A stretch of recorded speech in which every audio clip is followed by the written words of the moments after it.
دوستو یہ بات تو ہم جانتے ہیں کہ البرٹ آئنسٹائن ہسٹری کا سب سے بڑا جینیس، اتنا جینیس کہ وہ اکیلا ہی ہزاروں سائنٹسٹ سے زیادہ دماغ لڑا سکتا تھا۔ جو چیز ہم انسان سمجھنا تو دور سوچ بھی نہیں سکتے تھے، وہ آئنسٹائن نے سوچی بھی، سمجھی بھی اور اس کو پوری دنیا کے لیے آسان بھی بنایا۔ البرٹ آئنسٹائن ایک فزسسٹ تھے جنہوں نے theory of relativity is equal to MC square اور فوٹو الیکٹرک افیکٹ بنا کر پوری دنیا کو حیران اور پریشان چھوڑ دیا تھا۔ اس کی وجہ سے ان کو نوبل پرائز سے بھی نوازا گیا۔ ان کی ایکسٹرا آرڈنری سوچنے اور سمجھنے کی صلاحیت دیکھ کر لوگ سمجھتے تھے کہ آئنسٹائن کے پاس ایک اسپیشل برین ہے جو ہم عام انسانوں سے بہت مختلف ہے۔ اس بات کا خود آئنسٹائن کو بھی اندازہ تھا، اسی وجہ سے وہ نہیں چاہتے تھے کہ ان کے مرنے کے بعد ان کی باڈی کے کسی بھی حصے پر ریسرچ کی جائے، بلکہ انہوں نے یہ انسٹرکشن دے رکھی تھی کہ مرنے کے بعد ان کی باڈی کو جلا کر راکھ کر دیا جائے۔ پھر وہی ہوا جس کا آئنسٹائن کو ڈر۔ 18 اپریل 1955 کو پرنسٹن ہاسپٹل میں جب ان کا انتقال ہوا تو اڈاپسی کے لیے یعنی موت کی وجہ جاننے کے لیے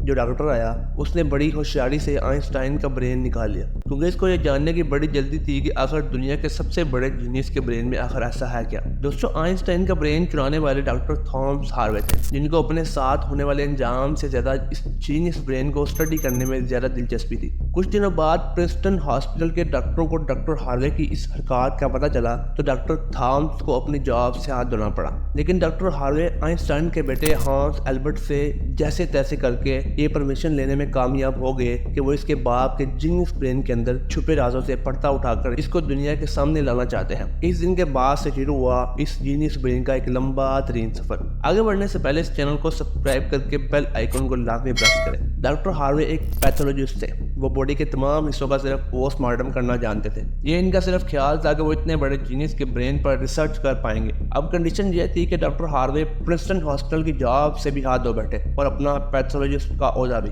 آئنسٹائن کا برین جو پہلے ہی ڈاکٹر ہاروے ریزرو کر چکے تھے، وہ اس کو لے کر پینسلوینیا کے شہر فلیڈلفیا لے گئے، جہاں انہوں نے برین کی کئی فوٹوز لی اور پھر اس کو 40 چھوٹے چھوٹے پیسز میں کاٹ کر ہر پیس کو الگ الگ جار میں ڈال کر اپنی بیسمنٹ میں چھپا دیا۔ اسی دوران ڈاکٹر ہاروے کے گھر کے معاملات بہت خراب ہو گئے تو وہ اس جینیس برین کو لے کر کینساس کے شہر وچیٹا چلے گئے، جہاں وہ بایولوجیکل ٹیسٹنگ لیب میں میڈیکل سپروائزر کی نوکری کرنے لگے اور جہاں وہ اپنے فارغ ٹائم میں آئنسٹائن کے برین پر اسٹڈی کرتے۔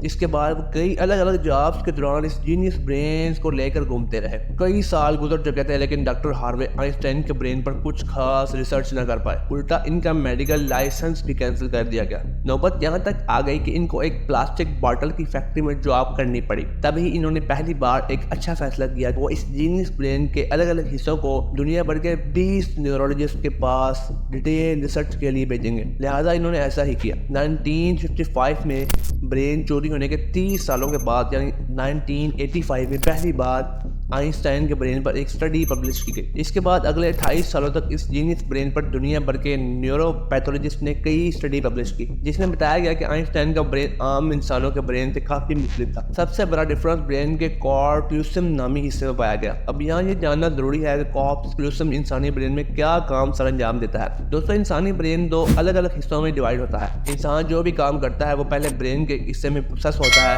اور پھر برین ہمارے جسم کے اس حصے کو سگنل دیتا ہے۔ لیفٹ برین پارٹ ہماری باڈی کے رائٹ حصے کو کنٹرول کرتا ہے اور رائٹ برین باڈی کے لیفٹ حصے کو کنٹرول کرتا ہے۔ اس کے علاوہ 90% انسانوں کا لیفٹ برین بولنے، سمجھنے، میتھمیٹک، کیلکولیشن اور رائٹنگ یعنی لکھنے کے دوران کام کرتا ہے، جبکہ رائٹ برین کے پاس کریٹیوٹی، شیپس کو پہچاننے، آرٹ اور میوزیکل اسکلز کی ذمہ داری ہوتی ہے۔ برین کے دونوں حصے آپس میں جس چیز کے تھرو کمیونیکیٹ کرتے ہیں اس کو کارپیوسم کہا جاتا ہے۔ آئنسٹائن کا کارپیوسم عام انسانوں سے کچھ زیادہ ہی بڑا تھا۔ آئنسٹائن کے برین کے لیفٹ اور رائٹ پارٹ فنکشن اس حصے کی وجہ سے عام انسانوں سے 100 گنا اسٹرانگ تھا، جس کی وجہ سے آئنسٹائن ایک ہی وقت میں کافی کمپلیکس پرابلم اور سچویشن کو امیجن کر سکتے تھے۔ اس حصے کے علاوہ آئنسٹائن کے برین کا پیٹرن بھی عام انسانوں سے کافی بڑا تھا۔ ریسرچر کا ماننا ہے کہ اس کی وجہ سے جینیس برین میں نیورون کا فلو عام انسانوں سے کافی بہتر تھا۔ نیورون کے اچھے فلو ہونے کا مطلب یہ ہے کہ ان کا میتھمیٹیکل کیلکولیشن کی پاور زیادہ اسٹرانگ تھی۔ Albert Einstein complex mathematically problem کو بغیر کسی پین اور پیپر کے ہی اپنی دماغ کی مدد سے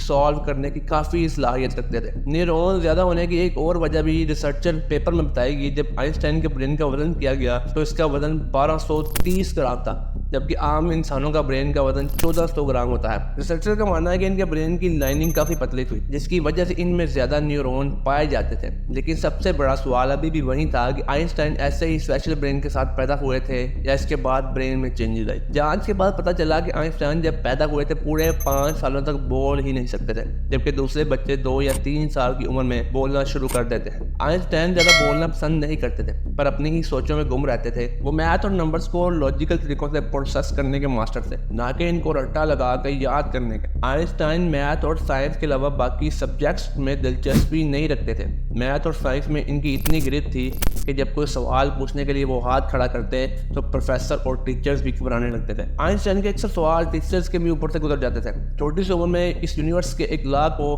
وہ ایک چھوٹی سی ایکویشن میں بند کرنا چاہتے تھے۔ یہی انہوں نے اپنی زندگی کا مقصد بنا لیا تھا۔ 26 سال کی عمر میں آئنسٹائن نے 4 ریسرچ پیپرز پبلش کر کے پوری دنیا کو حیران کر ڈالا، اور اسی وجہ سے ان کو PhD کی ڈگری اور ہیومینٹی کا اعلیٰ کردار ادا کرنے کی صورت میں نوبل پرائز سے بھی نوازا گیا۔ اس کا اندازہ آپ صرف اس بات سے لگا لیں کہ آج بھی آئنسٹائن کے اس تھیسس کے بنا سائنس بالکل ادھوری ہے۔ کئی ڈاکٹر اور سائنٹسٹ نے کافی ریسرچ کرنے کے بعد یہ نتیجہ نکالا کہ آئنسٹائن کا برین ان کے پیدا ہونے کے بعد بنا تھا، جس کی سب سے بڑی وجہ یہ تھی کہ جب ان کو اپنے ہی سوالوں کا جواب نہیں ملتا تھا تو وہ اپنے ہی دماغ کی مدد سے جواب تلاش کیا کرتے تھے۔ چھوٹی سی عمر میں ایسا کرنے سے ان کا برین اسی حساب سے ڈیولپ ہوتا گیا۔ آج بھی آئنسٹائن کے ایکسٹرا آرڈنری برین امریکہ کے میوٹر میوزیم میں موجود ہے، جس کو بڑی حفاظت سے مائکروسکوپ سائٹ میں پریزرو کر رکھا ہے۔ امید ہے آپ کو یہ ویڈیو بھی اچھی لگی ہوگی۔ کمنٹ سیکشن میں اپنی رائے ضرور بتائیے گا۔ دوستوں ملتے ہیں اگلی ویڈیو میں۔ اللہ نگہبان۔